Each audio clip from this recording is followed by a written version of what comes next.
Okay, perfect. So anyway, as reported, I'm Keith, and I'm one of the original 8 kids that started Food Not Bombs.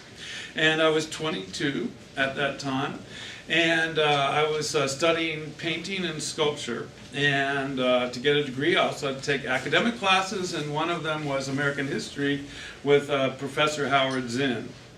And so he wrote a book called The People's History of the United States. Passed away about 2 years ago, I guess now.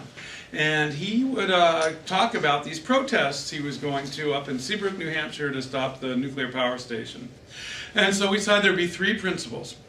That the food would always be free and vegan or vegetarian, and free to anyone without restriction, rich or poor, drunk or sober.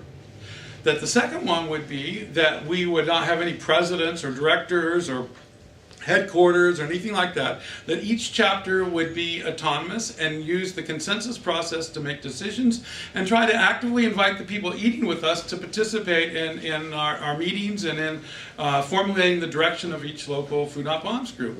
And then the third one was that we would be dedicated to nonviolence, and that we wouldn't be a charity, but that we would work for nonviolent social change to change society so no one would have to stand in line to eat at a soup kitchen or live in the streets.